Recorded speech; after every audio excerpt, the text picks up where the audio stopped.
Olá pessoal, hoje iremos conversar um pouco sobre reserva de emergência. A reserva de emergência é a primeira coisa que devemos ter quando estamos conversando sobre investimentos ou poupança, tá? Então, o que é reserva de emergência? É aquele valor que a gente deixa guardado para imprevistos diversos. Então, pode ser uma doença, alguma fatalidade, desemprego, reparos inesperados na casa. Então, é aquele valor que a gente tem que ter justamente para não descapitalizarmos, não ter que vender nosso patrimônio ali na correria. Então, isso daí provavelmente induziria a gente a perder dinheiro, né, vendendo coisas mais baratas. Quem já passou por uma situação assim sabe bem como que é. E nem precisar pegar dívidas ali com juros caros. Então, a reserva de emergência, é importante a gente ressaltar que é diferente de você poupar para consumo. Então, uma coisa é você ter um objetivo. Você quer fazer uma viagem com a família, você quer comprar um carro novo, uma casa nova, enfim. Isso é uma coisa, é um objetivo que você sabe que quando chegar naquele momento você vai liquidar as suas reservas para aquilo. Mas reserva de emergência é aquele valor que a gente sempre tem que ter. Então, eu não recomendo ninguém utilizar esse tipo de reserva para as despesas do cotidiano, tá bom? E antes da gente começar a investir, que até nos próximos vídeos eu vou comentar um pouco sobre investimentos, é fundamental ter reserva de emergência, tá? E eu vou mostrar por quê. Porque isso faz parte da estratégia. Então, como eu comentei um pouquinho, alguns minutos atrás, a reserva de emergência, ela evita endividamento em crises. Então, qualquer coisinha que aconteceu, seja na sua família, seja na sua empresa, mudança no cenário, você não vai precisar ficar pegando dinheiro, capital oneroso. Você não precisa pegar dinheiro no banco com juros caros. E ela também te dá uma certa segurança psicológica. Então, é o que eu falo com o pessoal, com meus clientes, com meus amigos, nada paga aquela paz de espírito, de você saber que se acontecesse alguma coisa, você está tranquilo. É muito comum, infelizmente, a gente ver pessoas passando por momentos difíceis, pedindo vaquinha, pedindo ajuda para parentes, dependendo de auxílio de governo. Quando você tem essa reserva, você fica muito mais tranquilo, você consegue levar a sua vida melhor e isso ajuda até na sua saúde. Isso permite também você investir de forma tranquila no longo prazo, porque nos próximos vídeos eu vou comentar que investimentos, principalmente a renda variável, não necessariamente ela vai crescer numa linha contínua e reta, ela vai oscilar, vão ter altos e baixos, mas quando você tem essa reserva, você reduz as chances de repente, em um momento de baixa de mercado, você tem que vender seus ativos financeiros. E isso também garante que se o seu dinheiro continuar aplicado lá, você vai ter maiores ganhos no futuro. E também quem tem reserva de emergência consegue ter tempo e liberdade em momentos difíceis. Até mesmo uma pessoa que de repente está insatisfeita no trabalho, se ela vê que ela tem uma reserva de emergência que consegue pagar as contas básicas ali pelo menos em alguns meses, ela consegue de repente utilizar isso como catalisador para mudar de emprego ou iniciar um negócio próprio. Então realmente você também tem liberdade. E quanto que nós devemos ter de reserva de emergência? Tem ali mais ou menos uma média que o pessoal recomenda, mas eu acho que isso depende muito mais do perfil de cada um, tá? O pessoal costuma recomendar entre 3 a 6 meses de despesas essenciais. Então, nas despesas essenciais, nós não estamos considerando as despesas variáveis, aqueles gastos ali com lazer, com restaurante, nós não estamos considerando isso, estamos considerando as despesas ali com aluguel, com eletricidade, água, internet. São essas as despesas que é para a gente, entre aspas, sobreviver. Para aqueles que são autônomos ou possuem uma renda variável e que de repente a atividade pode ter uma sazonalidade muito forte, é interessante que tenha uma reserva de emergência maior, um pouco com horizonte temporal um pouco maior, justamente para dar uma paz de espírito maior também. Então, beleza, o pessoal que de repente é funcionário público, que é CLT e tem uma certa estabilidade, tudo bem eles terem uma reserva de emergência um pouco menor, porque eles têm já uma certa segurança, entre aspas assim.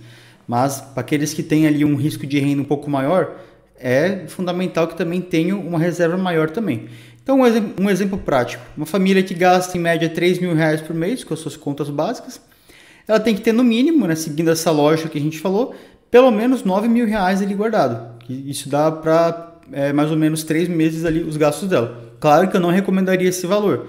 Por se tratar de uma família, eu recomendaria muito mais, até por conta de ter outras outros dependentes. E onde que nós aplicamos a reserva? Tá? Eu vou já vou explicar por aqui um pouquinho, né, para quem está assistindo esse vídeo ali de forma isolada. É interessante que nós apliquemos isso em ativos de alta liquidez. Tem um outro vídeo que eu vou deixar no canal que é justamente sobre ativos financeiros, onde eu vou explicar cada coisa, cada ativo, qual a sua vantagem, o que são ativos de liquidez, inclusive. Mas é interessante que tem alta liquidez. O que significa liquidez? Significa a capacidade de transformar alguma coisa em dinheiro. Então, tem coisas que nós conseguimos transformar em dinheiro mais rápido e tem outras que demoram um pouco mais. Demora muito mais para eu conseguir transformar uma casa em dinheiro do que, de repente, eu pegar uma ação de uma empresa, vou lá no home broker e vendo. Isso ali eu consigo converter rapidamente em dinheiro. Uma casa já demora um pouco, tem taxas, mesma coisa um carro. Então, existe uma escala de liquidez entre os ativos. É recomendável também ativos de baixo risco. Então, aqueles ali que já tem uma certa segurança, dependendo de quem é o garantidor, e que não tem uma oscilação de mercado muito forte, tá? Então isso é importante ter também. E também que proteja contra a inflação, que tenha ali um rendimento que pelo menos cubra um pouco da inflação para não ser aquela analogia do dinheiro no colchão, que está parado e está só perdendo o poder de compra, tá? O dinheiro no colchão, acho que ele é o ativo de maior liquidez que tem, porque realmente você consegue pegar sem dinheiro na mão. Entretanto, ele não protege contra a inflação e até do risco, né? Pensa se acontece alguma coisa na sua casa, Deus o livre, um incêndio, uma enchente, enfim, alguém entra lá, você perderia todas as suas economias. Então também é algo a ser considerado. Então, como exemplos desses ativos, eu posso colocar o Tesouro Selic, que é aquele título federal, CDBs com liquidez diária também, que são já títulos de bancos, e fundos de renda fixa, enfim, tem várias outras opções também, tá?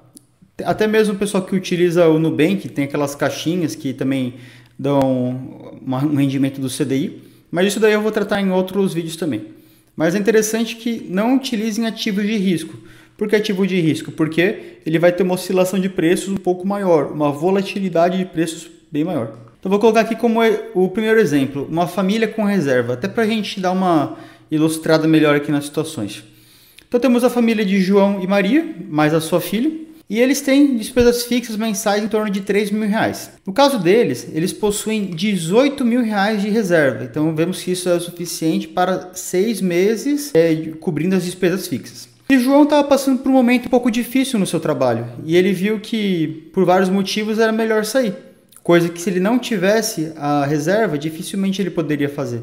Então ele pediu demissão do emprego, continuou pagando suas contas e em poucos meses depois ele retornou ao mercado de trabalho, trabalhando com alguma coisa que lhe trouxesse maior satisfação. Isso permitiu então que ele procurasse seu emprego sem desespero.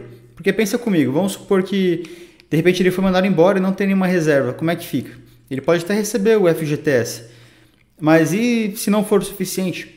E se de repente ele estiver pagando dívidas, como é que ficaria? Então ele poderia de repente se desesperar e por vezes pegar algum emprego, alguma ocupação que não pague aquilo que seja de acordo com as suas capacidades, né? Com as suas capacitações. E acima de tudo, ter a reserva deu o que para João e Maria?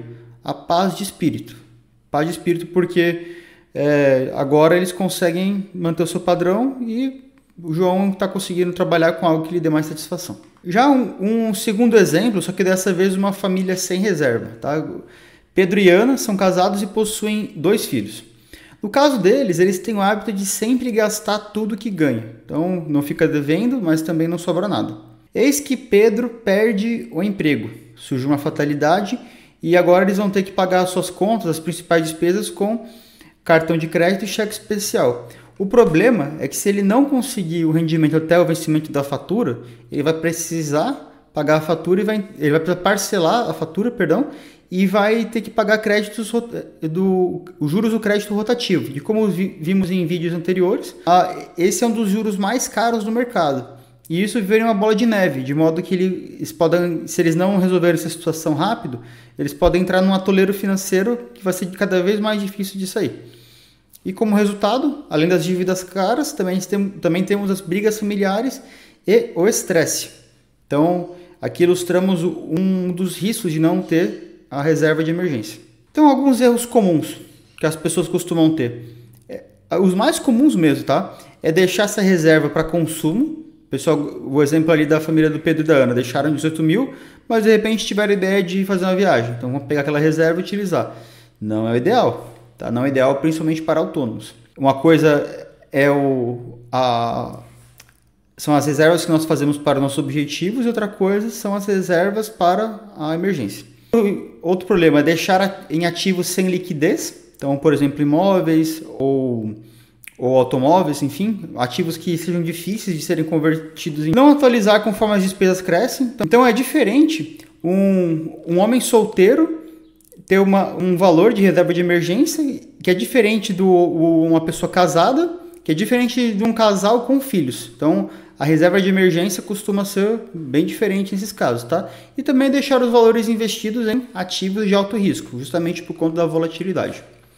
Concluindo então, vimos que a reserva de emergência ela funciona como uma espécie de cinto de segurança, tá? A gente espera nunca precisar usar, mas é sempre bom estar utilizando, porque se acontecer alguma coisa, iremos estar seguros. Quem constrói a reserva de emergência evita que imprevistos não destruam os seus planos. Então por hoje é isso, pessoal. Caso tenha ficado com alguma dúvida, queira entrar em contato, segue o QR Code e nos vemos até o próximo vídeo. Obrigado.